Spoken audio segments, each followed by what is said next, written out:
Hey everybody, this video is called The Compromise of Ahaz, and tonight we continue our pass-through study here in the book of 2 Kings, looking at the 16th chapter at the reign of Ahaz and also the compromise of Ahaz.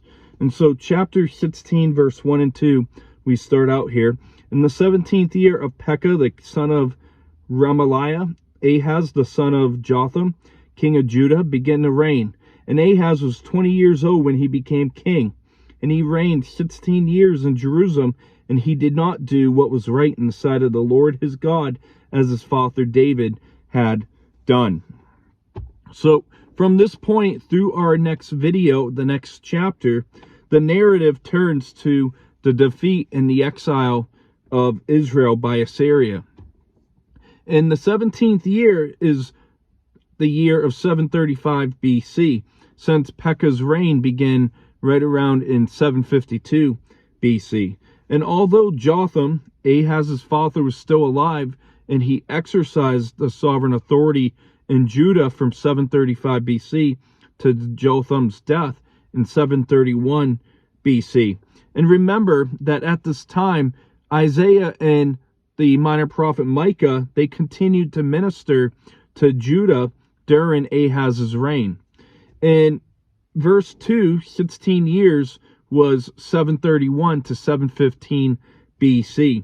And the principle of dual dating for an explanation of this principle. And in verse 1 here, and in the next chapter, verse 1, Ahaz is recognized as king in the year that he came to the throne as co-regent, but the year of his official accession was determined as the year when he began to rule or reign alone.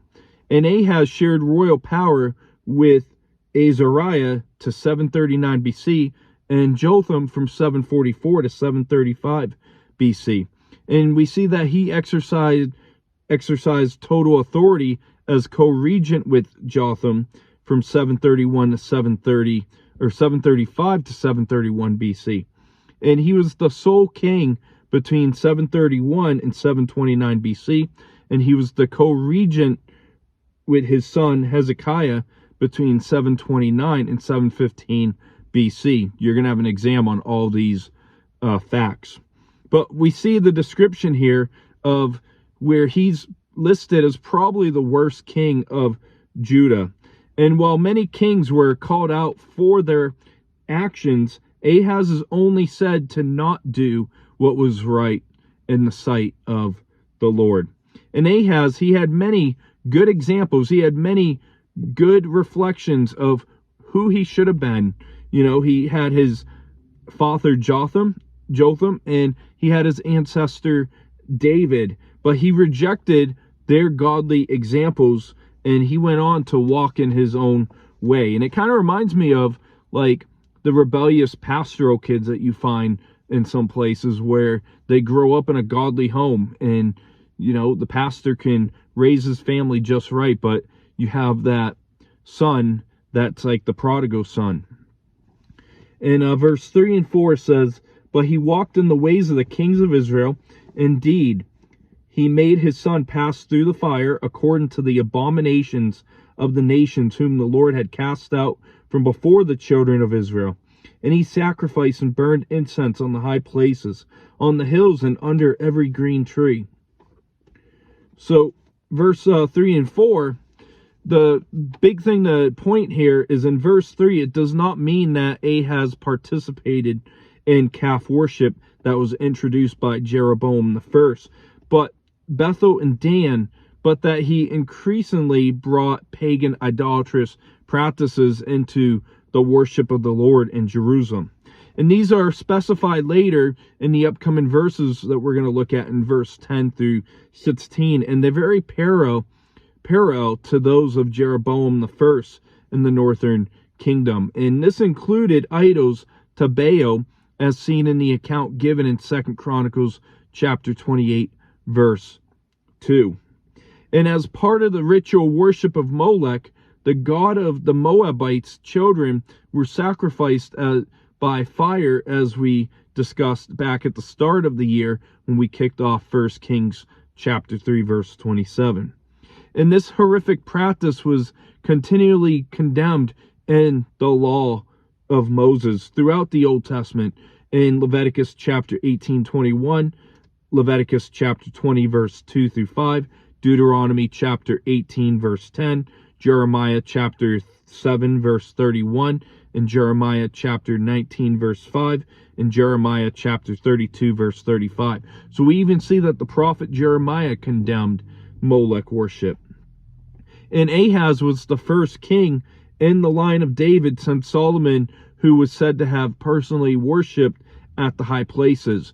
And one thing we must note with King Ahaz is that while all these other kings of Judah had tolerated the high places, we see that Ahaz actually participated in this immoral idolatry of Canaanite practices performed at the high places on the hilltops under large trees. And the northern kingdom of Israel only had ungodly kings, and Ahaz followed their pattern. And the minor prophet Micah, in the book of Micah chapter 7, verse 2 through 7, it gave a great description of the depravity of the time of Ahaz and the reaction of the godly remnant to it. And Molech and child sacrifice led to judgment with lead-in to the Assyrian captivity as well. We'll see in our next study in chapter 17, verse 17. And we'll see in a couple weeks that King Manasseh of Judah also gave up his son to the worship of Molech in chapter 21, verse 6. And he did so up to the days of King Josiah of Judah. That Molech worship continued until he destroyed the idol's practice, or the place of worship, as we see in chapter 23, verse 10. And just as God brought war against the Canaanites in Joshua, Israel would face the same judgment that God brought against the Canaanites. And, God's wrath is toward his sin, whether you are the elect nation or not. And the difference is the elect of God, they face chastisement when they go against God. Whereas the world, they just face the ultimate judgment.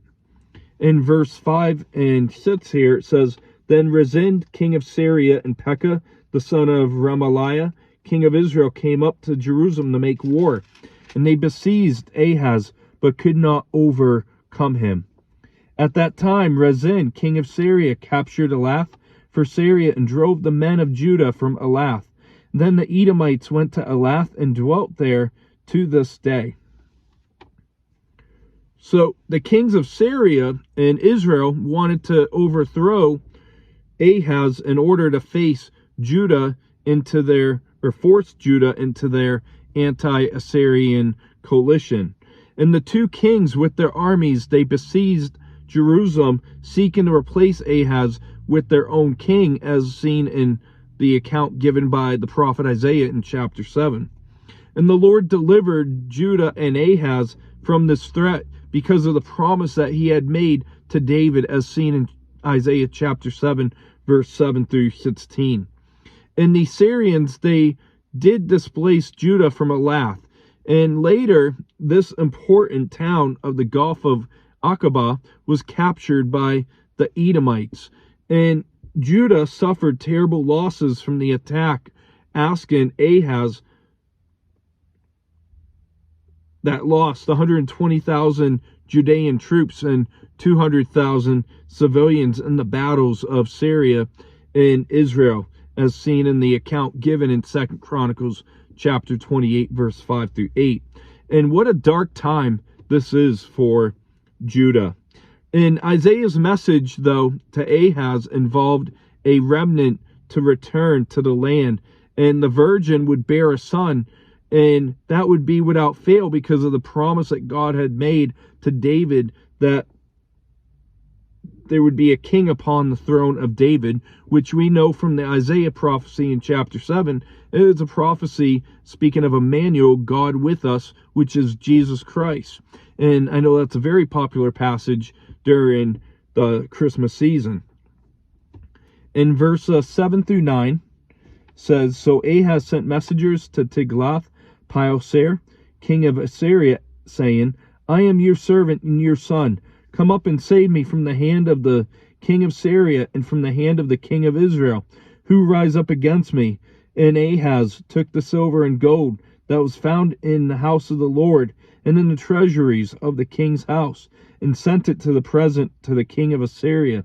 So the king of Assyria heeded him, for the king of Assyria went up against Damascus and took it and carried its people captive to Kir and killed Rezin. So Ahaz willingly became a vassal of the Assyrian king in exchange for military intervention. And this was a pledge that Judah would serve Assyria from this point on. And in support of his pledge, Ahaz sent Tiglath-Pileser III silver and gold from the temple and from the palace treasuries. And evidently, the prosperous reigns of Azariah and Jotham had been replenished, the treasures plundered by Jehoash of Israel, so years earlier during Amaziah's reign. And Assyrian records indicate in 733 BC that Tiglath-Pileser III's army marched against Damascus and laid siege for 2 years and captured it. And the victorious Assyrian king executed Rezin, and he deported his subjects to an unknown location named Kir. And verse 10 and 11 says, Now King Ahaz went to Damascus to meet Tiglath-Pileser, king of Assyria, and saw an altar that was at Damascus. And King Ahaz sent to Uriah, the priest, of the design of the altar and its pattern, according to all its workmanship. Then Uriah, the priest, built an altar according to all that King Ahaz had sent from Damascus. So Uriah, the priest, made it before King Ahaz came back from Damascus. So when Ahaz traveled to Damascus to meet the king Tiglath-Pileser III, he saw a large altar that was most likely Assyrian. And Ahaz, he sent this sketch of the altar to Uriah, the high priest in Jerusalem, and Uriah built an altar just like it. And the serious inequity of this was the meddling with and the changing according to personal tastes, as well as the furnishings of the temple, the design for which had been given by God through the account of Exodus and 1 Chronicles chapter 28 verse 19. And this was like building an idol in the temple done to please the pagan Assyrian king, whom we see that Ahaz serves instead of the Lord God of Israel. And in 2 Chronicles chapter 28 verse 23, it explains why King Ahaz was attracted to the worship that he saw in Damascus. And Uriah was like Uriah in the chapter 8 of Isaiah. In the corruption of King Ahaz, we see that it spread to other leaders in Judah. And likewise, corrupt leaders spread like cancer. They make more corrupt leaders, just like toxic leaders. Toxic leadership brings toxic environment and toxic leaders in the future. In verse 12 through 20, wrapping up the chapter here, says, And when the king came back from Damascus, the king saw the altar, and the king approached the altar and made offerings on it. And he burned his burnt offering and his grain offering, and he poured his drink offering and sprinkled the blood of the peace offerings on the altar. He also brought the bronze altar, which was before the Lord, from the front of the temple, from between the new altar and the house of the Lord, and put it on the north side of the new altar. Then King Ahaz commanded Uriah the priest, saying, On the great new altar burn the morning burnt offering, the evening grain offering, the king's burnt sacrifice, and his grain offering with the burnt offering of all the people of the land, their grain offering and their drink offerings, and sprinkle on it all the blood of the burnt offering and all the blood of the sacrifice, and the bronze altar shall be for me to inquire by. Thus did Uriah the priest according to all that King Ahaz commanded. And King Ahaz cut off the panels of the carts and removed the lavers from them. And he took down the sea from the bronze oxen that were under it and put it on the pavement of stones. Also he removed the Sabbath pavilion which they had built in the temple, and he removed the king's outer entrance from the house of the Lord on account of the king of Assyria. Now the rest of the acts of Ahaz which he did, are they not written in the book of the Chronicles of the kings of Judah? So Ahaz rested with his fathers and was buried with his fathers in the city of David. Then Hezekiah his son reigned in his place. And that is where chapter 16 leaves off here. And just as Solomon and Jeroboam before him, Ahaz dedicated this new altar by offering sacrifices. And Ahaz directs the renovation of the temple's court, giving preference to the new altar. And now the worst king of Judah's reign has ended. And next we're going to look at King Hezekiah. And so today we look at the disobedience of King Ahaz involving his idolatry. Not only did he compromise and allow idolatry, but he participated in this pagan worship himself.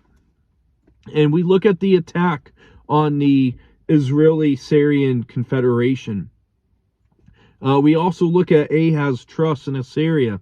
And we looked at Ahaz's pervert worship at the temple by having the heathen altar made and set up in the temple court. And we see the ending where Ahaz directed the renovation of the temple court, given preference to the new altar. And that's going to wrap up this video. We'll see you next, as we'll be looking at the fall of Samaria in chapter 17. And that's to be announced when that will be. So I hope you have a great rest of your evening. God bless.